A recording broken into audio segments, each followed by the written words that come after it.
Yeah, I'll chuck a cheeky bid in, 99p. 99p. It's gone up. £1.99. Top bidder. £5. Top bidder. It's gone up to £50. £50.10. Top bidder. Can't afford that. I'm gonna raise you then. £100. Oh no, I've won.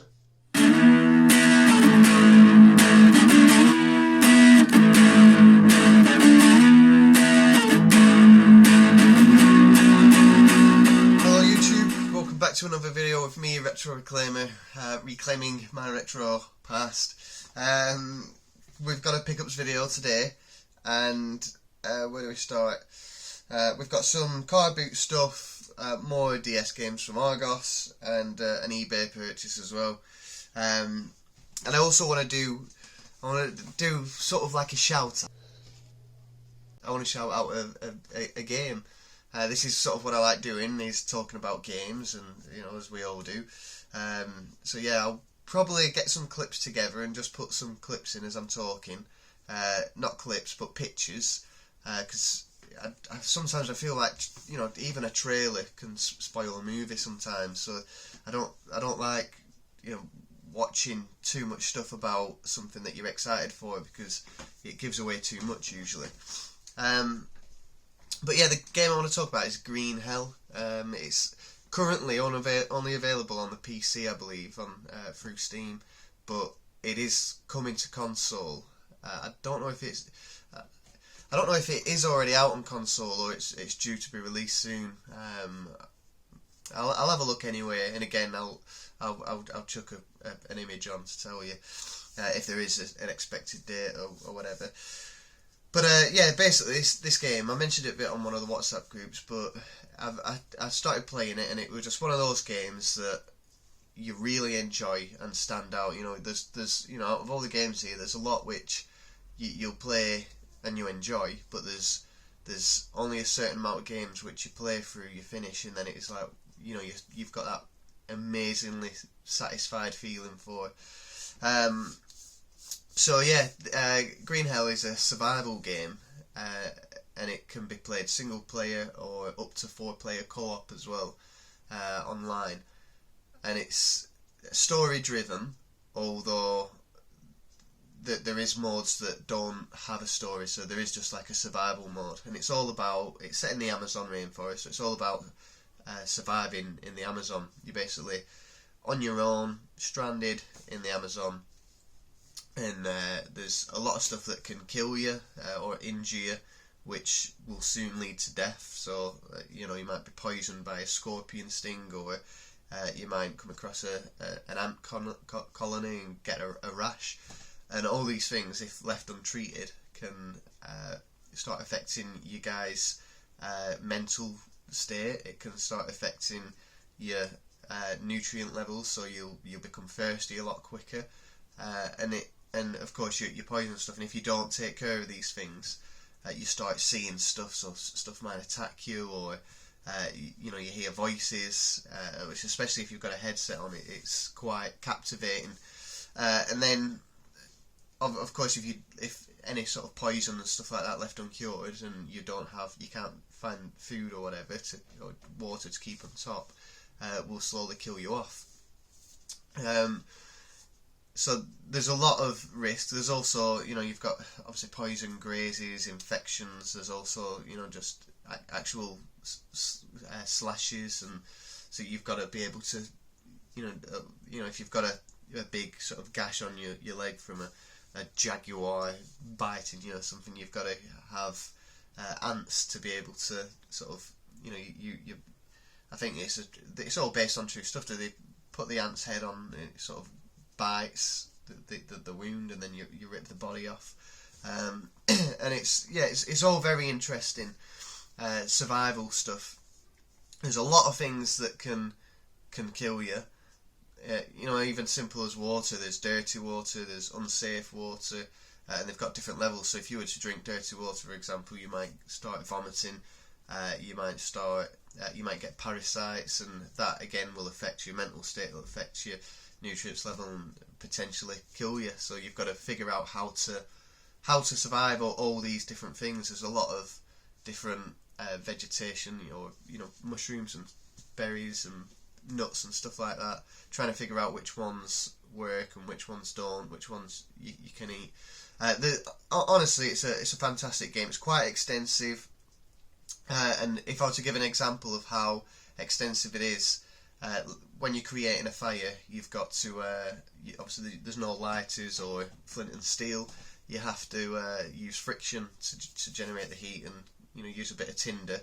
So tinder, you can use bird's nest, you can use dry leaves, you can use fibre, and then for your actual friction tool that you're using to create the heat, you've either got a stick and a short stick. You can put that together and start doing the whole rubbing thing. You've got a plank of wood and a stick, which might last a bit longer and it's quicker.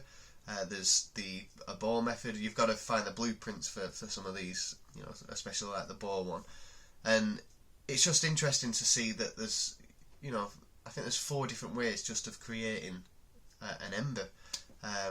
So that just goes to, that I hope that helps describe how extensive that game is, how much thought has been put into it. You can do things different ways, and it's just a really interesting game.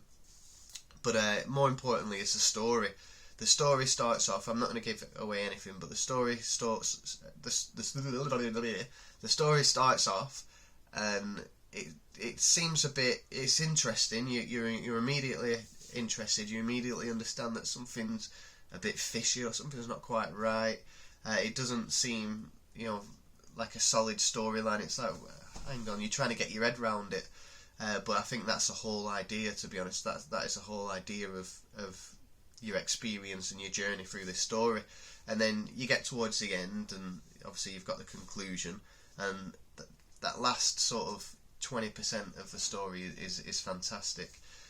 And then once you've finished, it's all I'll say is it's amazing. It's a story that, especially through a game, is very captivating. It really brings you in, and yeah, I just thought it was phenomenal. One of the best games I've played for a long while, to be honest. Probably since Red Dead Redemption 2. It's the best game I've enjoyed since Red Dead Redemption 2. And I only paid £9 for it. I got a Steam key from CD Keys. So I think it's usually £15, but it's always about the £10 mark. So yeah, check your PlayStation Store or Xbox. I'm sure it's already out on console, but yeah, I'll double check. But yeah, I just wanted to talk about that game just because I really enjoyed it. I remember Matt Metropolis once talking about a game that he had you get sort of emotionally attached sometimes, and that's it. With a story-driven game, you're not just playing a story. You're not, if you're watching a film or reading a book, with a game, for me personally, and probably for you guys, you're a lot more involved with that story. You're making decisions. You're having consequences which cause you to die, and obviously you respawn or whatever. But you're a lot more involved in that story, and especially if it's a first-person point of view game, which this is, it just really, really sucks you in. And yeah, I think it's one of those games and one of those stories that you simply must give a go.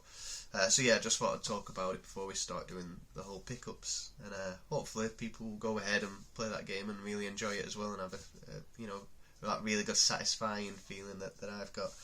So I hope that didn't go on too long, but yeah, just wanted to mention that. So we'll go straight to the Argos pickups. As we know, you'll see on my last video, and you've seen from everyone else's, that Argos have got a sale on with the 3DS games. They've obviously got stock that they've been sitting in the warehouses for a while. They're now knocking it down really cheap to get rid of it. So it's brilliant for collectors to jump on, find new games that you've probably never heard of before, and just bulk out your collection, or even potentially make a profit. So the first one, these were all £2.49 these. So LBX, which is a Little Battlers experience. It looks like they look like Transformers. And it, again, the artwork for this cover is just amazing. It looks really good. Will I ever get around to it? It's hard, isn't it, when you've got so many games? You know, hopefully one day I would like to give, you know, all these games a go. But truthfully, I've got a lot of different games to play. There's constantly new games coming out. You never know, do you? So yeah, LBX looks really, really good. It's some sort of fighting game, robotics. And then this game, Chibi Robo Ziplash, it looks like some sort of platformer. And again, you're a little android of some sort. It'd be interesting to see how this works. Obviously, you can swing your way into action, help save the world. But yeah, if you throw and bounce your plug off objects, so it's a thinking game, isn't it? It's a platformer where you've got to think how to get to the next level or whatever, and especially with a plug, if you can plug that in and it does stuff. Yeah, it's definitely got potential to be interesting. Anyway, again, £2.49, and then the last one called Name Steam, which is some sort of strategy game.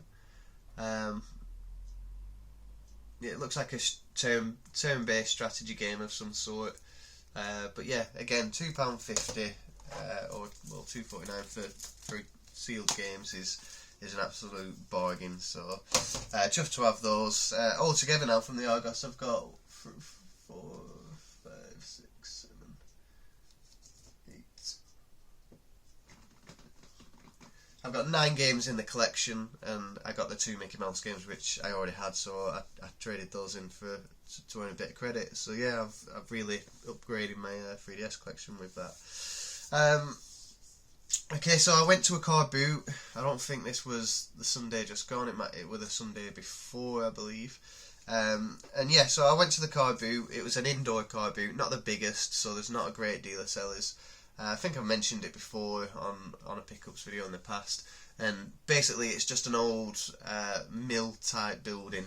It used to be a clothing outlet, trainers and clothes and stuff. And then it turned into an aquarium and pet store, and now it's bottom floor aquarium, top 2 floors car boots. So they're always they're sort of static. The same sellers are always there. They don't need to pack up and go or whatever. And it's pretty good because, you know, if the weather's bad, it doesn't make a difference. You get in there. Obviously, with coronavirus and all that, there's obviously things in place. There was a one-way system, but I mean, you're talking, we're in Blackburn, there's no adherence to anything like that. People are just, no face masks, the odd 1 or 2 people, people just cutting about without a care in the world with regards to it, to be honest. Which I don't personally think is a massively bad thing. Everyone's got different views on it and stuff. I'll not get politically involved with it. It's just, yeah, I don't personally, I'm not going to hold grudges against people for not worrying about it anymore. But yeah, we've got some videos, as in VHS. So I had a look around. I couldn't find anything game related. I think I come across about 8 DS games, and I figured, you know, if I pick these up, I might make a bit of credit, or, you know, some of them might be worth sitting in the collection. But yeah, I decided to leave them. I weren't that interested, and I thought, no, I'll leave them this time. But I seen a big tray of videos. There's probably about 40 VHS videos in this tray. It looked like a cardboard tray that would hold bananas and oranges and stuff like that. But yeah, just full of videos. So I had a quick look through some, went and found the seller, and I said, I'm interested in some of these videos. What are you selling them at? And it picks up the tray and it's like, yeah, take them all. You can have them all if you want. I was like, no, I don't want all of them. I've got nowhere to put them. I was mainly just interested in Disney ones. So I just said, look, there's only about 5 there that I want. So I picked up the 5, and he said £8. And I was like, no, mate, I'm not paying £8. And I had £3 in my pocket, so I was like, I'll give you £3 for him. And he was like, yeah, okay. So yeah, we knocked that down a bit. One is a DreamWorks, so it's not Disney. It's the Road to El Dorado, and again, this is where nostalgia really comes in and takes over. Is one thing as well is cool is that again, any little bits of extras that are in there are always interesting. So this is Blackpool Pleasure Beach, which obviously ain't too far from me, and it, you know, that old logo. It's just, oh, it's funny. It's funny seeing stuff that you've not seen for a while. But yeah, I remember when I was probably late 90s, maybe early 2000s, where you'd go to a corner shop and they'd have videos. You know, they'd have a full wall of them, and you could rent them for a couple of nights. You know, obviously like Blockbuster, but it was a corner shop. Well, it weren't on a corner; it was like halfway up the street. But you know, the corner shops, aren't they? And I remember me and my mate going and having a look at this. We rented it and we watched it, and we thought it was brilliant. And yeah, I really enjoyed this film. And again, just from that nostalgia, little bit of past of mine, my retro past. Yeah, I'm quite happy to have that, mainly just for that memory. Am I going to watch this ever on a VHS on a little tiny box screen TV, low quality? Probably not. But it's still nice. It's still nice to have. And then the rest are all Disney. So we've got Aristocats, a fantastic film. Obviously quite old. It's like 1950s, 60s maybe. But you know, classic Disney. And all these videos we used to have as a kid, as I'm sure a lot of people did. And yeah, we had countless videos. Tarzan, one of my favourite Disney films. And yeah, it's just, I don't know how far I'm going to go with a VHS collection. Again, if I see them cheap like that, I'll pick them up. But I don't have any goals with getting, you know, a full set of Disney or anything like that. Little Mermaid, that's another really good Disney film. And then the last one is Disney's Dinosaur. Now, I remember when this came out, and I was so excited to watch it. I remember seeing a trailer and seeing that it, I don't know if it was the Disney Channel or another channel, but being advertised, oh, it's coming on at 7 o'clock, Disney's Dinosaur. And I was like, I need to watch that. This is before Netflix and being able to watch whatever you want, just Googling something or YouTube and finding a film on there. And I didn't want to miss it. I did not want to miss it. So it was coming on at 7 in the night, and I think this is about 10 o'clock in the morning. I'm flicking through the channels just to make sure I don't miss it. And my mum's like, why do you keep flicking through the channels? I'm like, because there's a film coming on at 7 and I don't want to miss it. She's like, it's 10 o'clock. Have you seen the time? I was like, pff. But I was just dead excited to watch it. So again, nostalgia hitting me in the face there. I quite enjoy the fact that I've got this on a video now. Again, I've got Disney Plus, so it'll be on there. I can watch it on there. But I just, yeah, this is in a cool little Disney VHS case as well. But yeah, it's just nice to have in it, and for something that didn't really cost anything. And whilst I've got the space, I'm happy to collect for it. Okay, oh, as well from the Carboot, this ain't game related, so it's not worth getting excited about. But I come across some football. These are all Burnley Football Club match day programmes, and they're from the 70s. No, they're not. They're from 97, 98, and 99. Or this one's 2000. But around those years, and this I pulled this one out because it's obviously got Blackburn Rovers on it as well. I don't really get much interest from reading any of these. If they were all Blackburn Rovers, I'll show you a minute. There's tons of them. Yeah, all Burnley. But yeah, if there were Blackburn Rovers ones, yeah, I'd probably pick them up. But I'm not that interested in collecting stuff like that. But I picked these up for a friend. So I've got a friend who's obviously a Burnley fan. Loves the club, and he's got a big box full of those programmes. So whilst they were there and they were cheap, they were 20p each, but when I bundled all them together, she just said £2. Hence why I had £3 in my pocket afterwards for the videos. And yeah, £2 is nothing. Pick them up. I'll give them to my friend. He'll appreciate them. And then I had a marketplace. I've not got anything to show you. I did film this, but I accidentally deleted it. But yeah, I had a marketplace purchase. I paid £20 for a Nintendo DS Lite, a pink one. The stylus was missing, but there was a charger. It works. It weren't boxed or anything like that, and it also came with a few games, which I do have some of the games, if I can remember where I put them. Here. So there were 3 boxed games, which was Need for Speed Pro Street. No, sorry, there were 2 boxed games. Need for Speed Pro Street and what was the other one? I'm trying to remember. Let's see which ones I've got here. Need for Speed Pro Street and something else, but nothing. It was nothing major anyway. Yeah, it was nothing major.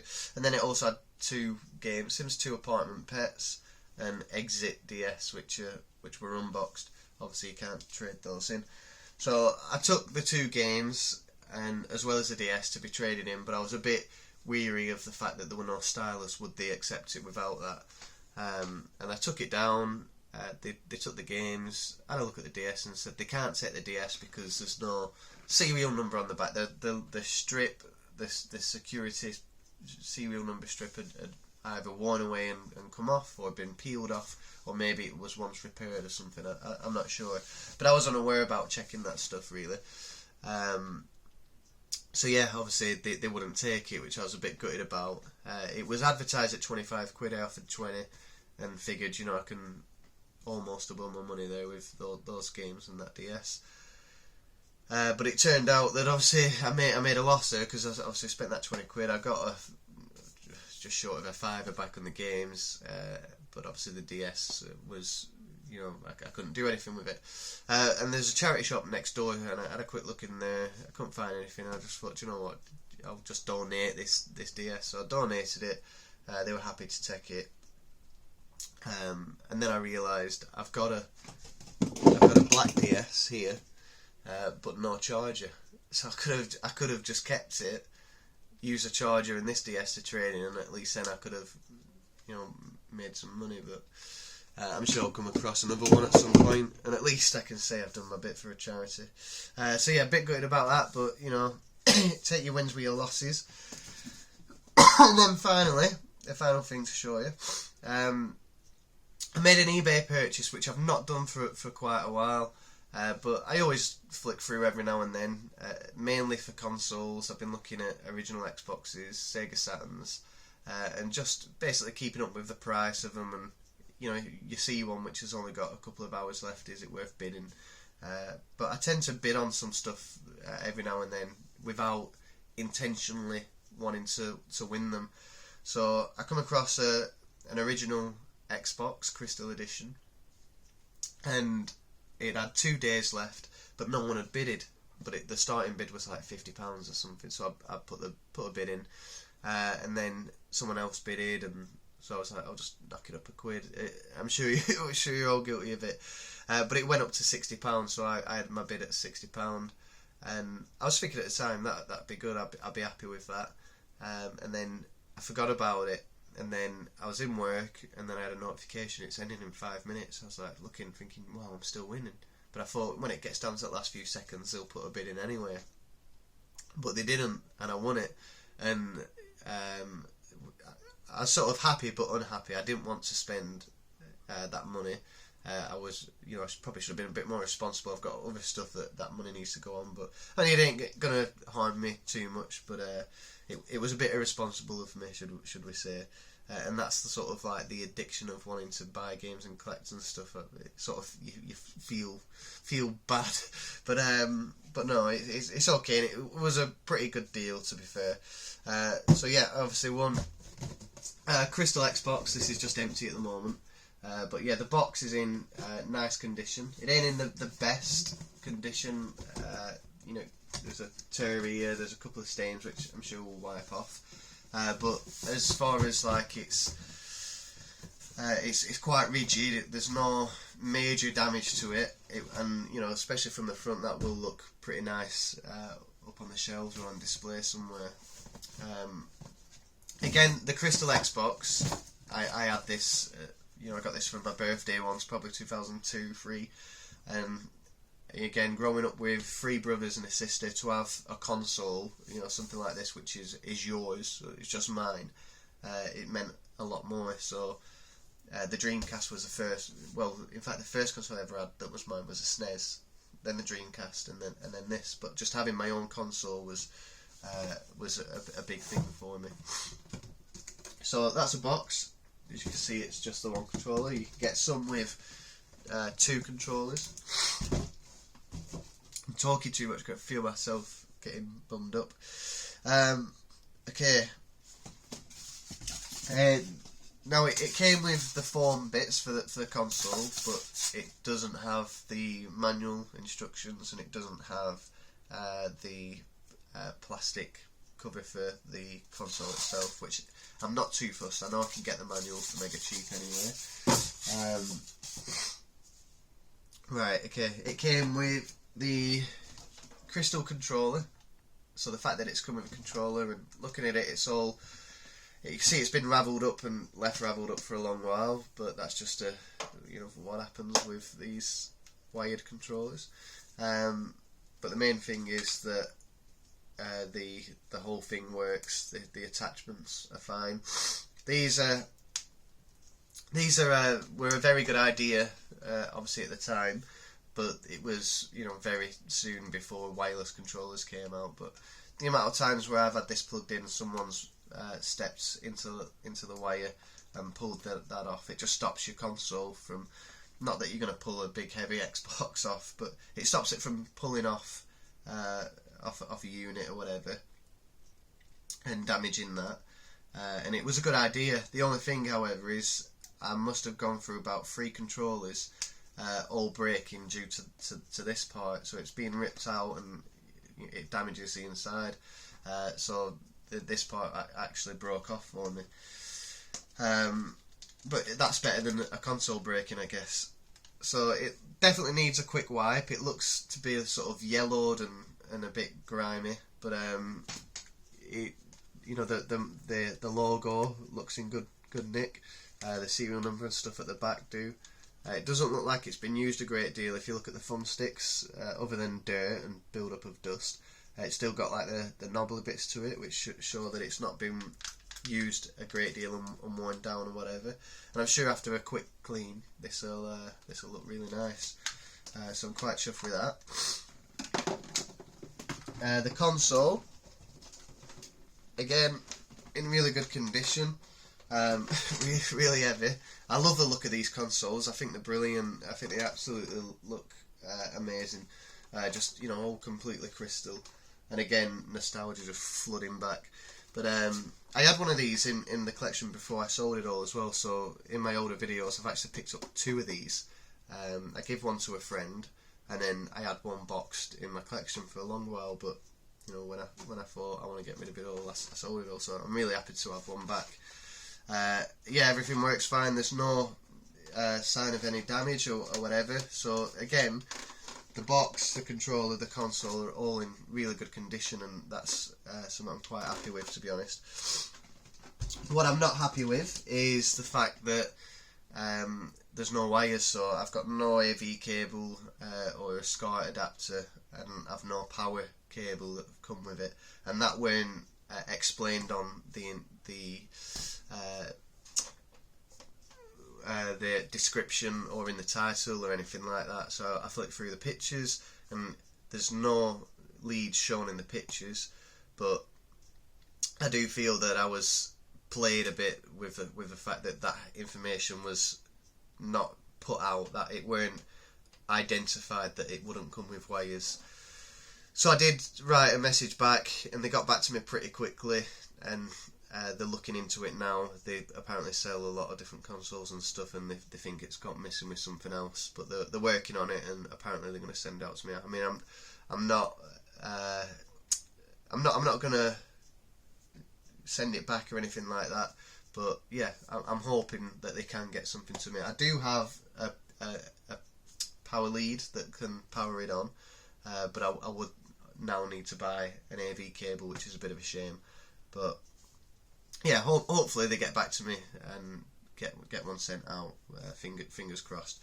But I didn't just get the console. So before you're thinking, 60 quid for that, it's not that good of a deal. I've actually got some games and stuff. There's a box controller here, which is obviously a game third party one. Nice that it's crystal. I don't normally collect third party stuff. Again, dusty, needs a clean. But I'll probably keep this, to be honest. I'll probably keep it for as long as I need it. When I pick up more controllers, this will then become redundant, whatever, or it will probably always be a spare. But to be honest, it's not a bad controller. It actually feels really comfortable. Feels really comfortable in your hand, does this? So yeah, it's nice to get two controllers with it. This doesn't have the pull away cord though. And then the games. So the first one, oh sorry, there was a few extra bits like this as well, which I believe are just from the console box. It might have been a game, but I'm guessing the box. But again, this stuff is always nice, isn't it? Leaflets advertising games, and then even an Xbox Live access code that's not been used yet, which obviously is, you can't use it anymore, but it's nice to have one that's never been rubbed away. Especially when we collect it, it's nice to have those with the collection and such. The games. Now, one that I was quite shocked about and quite happy about is Grand Theft Auto. I obviously knew what games were coming. Grand Theft Auto Double Pack. Again, I had this not too long ago. I feel like I'm just buying everything back that I got rid of. Grand Theft Auto Double Pack, obviously both of them great games. Don't need any introduction or talking about or whatever. And it's a really nice looking pack. It's in really good condition. And then to my surprise as well, both games are still actually sealed. They've never been opened. The first thing I wanted to do was check that they had the manuals and maps, and then I found that both of them have never actually been opened and used, which is very interesting. If the box was obviously sealed, in the shrink wrap, then that would have been a sealed game. It still is sealed, to be honest, but yeah, I'm really happy with how that's turned out. I'm not going to try and sell it for anything or whatever. I'm going to keep it in the collection, and I will open it when I come to use it if I do, unless I come across the original games anyway. But yeah, very nice to have that in the collection, especially in the condition, especially sealed, knowing that they've not been used before. Okay, other games. And again, we've got that seal there that's been broke, and that to me is a big indicator that this has been kept by. It's been kept well. That my hands don't feel grimy from all this. I've not cleaned these or anything, but they're all clean, intact, and it tells me that kids haven't really had access or a great deal of access to this, or if they have, they've been well supervised, because kids would rip this off and start messing about with it, start chewing on the case and whatever. But yeah, Crash to Insanity. I'll not do this with all games, but all the games have got the game and the manual, which again is really good. I've never actually played that Crash game. Shark Tale, I've played this. This is quite fun.